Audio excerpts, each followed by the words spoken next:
متحدہ عرب امارات نے ایران کے ساتھ تمام تجارتی سرگرمیاں، کاروباری تبادلے اور مالی لین دین مزید احکامات تک معطل کر دیے ہیں۔ متحدہ عرب امارات کے وزارت خارجہ کے مطابق یہ فیصلہ خطے میں بڑھتی ہوئی کشیدگی کے باعث کیا گیا ہے، جس کے نتیجہ میں علاقائی اور عالمی امن سلامتی کو شدید خطرات لاحق ہو رہے ہیں۔ وزارت خارجہ کی ترجمان افضل حمدی نے کہا ہے کہ متحدہ عرب امارات خطے میں امن، استحکام اور خوشحالی کے فروغ کے لیے مذاکرات، تعاون اور علاقائی یکجہتی کو اہم ذریعہ سمجھتا ہے۔ یہ فیصلہ ایسے وقت میں سامنے آیا ہے جب متحدہ عرب امارات اور ایران کے درمیان کشیدگی میں ایک بار پھر اضافہ ہوا۔ اماراتی حکام نے حالیہ دنوں میں ایران کی جانب سے بیلسٹک میزائل داغے جانے کا دعویٰ بھی کیا ہے، تاہم ایران نے اس الزام کی تردید کی ہے۔ متحدہ عرب امارات کا کہنا ہے کہ وہ بین الاقوامی قوانین اور عالمی مالیاتی نظام کے تحفظ کے لیے اپنے اقدامات جاری رکھے گا۔ ٹرمپ کا ایران سے مذاکرات نہ ہونے کا اعلان، خفیہ رابطوں کو تردید۔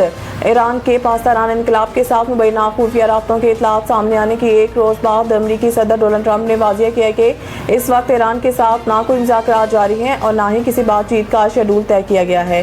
ٹرمپ نے سوشل میڈیا پر جاری بیان میں کہا ہے کہ اسلامی جمہوریہ ایران کے ساتھ فی الحال کوئی بات چیت یا مذاکرات نہیں ہو رہے اور نہ ہی مستقبل میں قریب میں کسی مذاکرات کا شیڈول ہے۔ دوسری جانب ایران کے پاسداران انقلاب نے بھی امریکی حکام کے ساتھ براہ راست رابطوں سے متعلق ٹرمپ کے دعوے کو مسترد کر دیا۔ ایرانی حکام کا کہنا ہے کہ پاسداران انقلاب اور امریکی حکام کے درمیان کوئی مذاکرات جاری نہیں ہے۔ سپریم کورٹ کا بانی پی ٹی آئی کو شفا انٹرنیشنل منتقل کرنے کا حکم۔ سپریم کورٹ نے بانی پی ٹی آئی کو علاج اور مکمل طبی معائنے کے لیے 2 روز کے اندر شفا انٹرنیشنل اسپتال منتقل کرنے کا حکم دے دیا۔ عدالت نے بانی پی ٹی آئی کے طبی معائنے کے لیے شفا انٹرنیشنل اسپتال کی مشاورت سے خصوصی میڈیکل بورڈ تشکیل دینے کی بھی ہدایت کی۔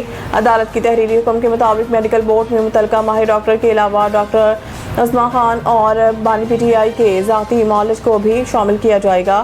بانی پی ٹی آئی کا مکمل میڈیکل ریکارڈ، تمام ٹیسٹ رپورٹس اور علاج کی تفصیلات بھی عدالت میں پیش کرنے کا حکم دیا گیا۔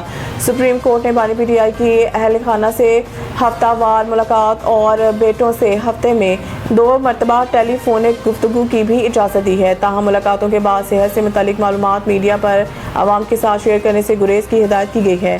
عدالت نے واضح کیا ہے کہ بانی پی ٹی آئی کی صحت کو سیاسی مقاصد کے لیے استعمال نہیں کیا جائے گا، جبکہ اسپتال میں دیگر مریضوں کی سہولت اور سیکیورٹی کو مد نظر رکھتے ہوئے کسی عوامی اجتماع کی اجازت نہ دینے کی ہدایت بھی کی گئی ہے۔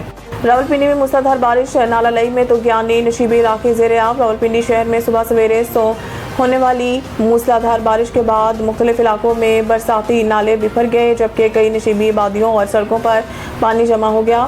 حالیہ بارش کے بعد نالہ لئی میں پانی کی سطح میں نمایاں اضافہ ریکارڈ کیا گیا۔ جان کالونی، شالے ویلی، پیپلز کالونی اور راجہ اکرم کالونی سمیت کینٹ کے متعدد علاقوں میں بارش کا پانی داخل ہو گیا، جبکہ پیر ودھائی، صادق آباد اور مسلم ٹاؤن میں بھی سڑکیں زیر آب آ گئی۔ نالہ لئی میں پانی کی سطح خطرناک حد تک بلند ہونے پر شہریوں میں تشویش پائی جاتی ہے۔ ایم ڈی واسا نے اربن فلڈنگ کے خدشے کے پیش نظر نالہ لئی کے اطراف رہائش پذیر شہریوں کو محتاط رہنے کی ہدایت کی ہے۔ واسا حکام کے مطابق پانی کی سطح میں مزید اضافے کی صورت میں سائرن بجا جائے گے، جس پر نالہ لئی کے قریب رہنے والے شہری فوری طور پر محفوظ مقامات پر منتقل ہو جائیں۔ دوسری جانب گجرات، ناروال اور شکرگڑھ میں بھی موسلادھار بارش سے نشیبی علاقے متاثر ہوئے۔ گجرات میں متعدد گلیاں اور سڑکیں زیر آب آ گئی، جبکہ بعض مقامات پر بارشی پانی گھروں میں داخل ہونے کی اطلاعات ہیں۔ راولپنڈی، ناروال اور شکرگڑھ کے علاقوں میں بھی بارش کا سلسلہ جاری رہا۔ انگلینڈ کے خلاف پہلے ٹیسٹ سے قبل پاکستان کو بڑا دھچکا، بابر اعظم آؤٹ۔ انگلینڈ کے خلاف پہلے ٹیسٹ سے قبل پاکستان کرکٹ ٹیم کو بڑا دھچکا لگ گیا۔ کپتان بابر اعظم دائیں ہاتھ کی انجری کے باعث پہلے ٹیسٹ سے باہر ہو گئے۔ ان کی غیر موجودگی میں سلمان علی آغا پہلی مرتبہ ٹیسٹ میچ میں پاکستان کی قیادت کریں گے۔ پاکستان کے ہیڈ کوچ سرفراز احمد کے مطابق بابر اعظم کے ہاتھ میں تکلیف ہے اور میڈیکل ٹیم ان کے انجری کا جائزہ لے رہی ہے، تاہم امید ہے کہ وہ دوسرے ٹیسٹ کے لیے دستیاب ہوں گے۔ سرفراز احمد نے کہا کہ ٹیم نے سیریز کی تیاری کے لیے بھرپور محنت کی ہے۔ پریکٹس میچ میں کامیابی کے بعد کھلاڑیوں کا مورال بلند ہے اور ٹیم انگلینڈ کے خلاف کامیابی کے لیے پر امید ہے۔ پاکستان اور انگلینڈ کے درمیان 3 ٹیسٹ میچز کی سیریز کا پہلا مقابلہ آج لیڈز کے ہینکلے گراؤنڈ میں شروع ہوگا۔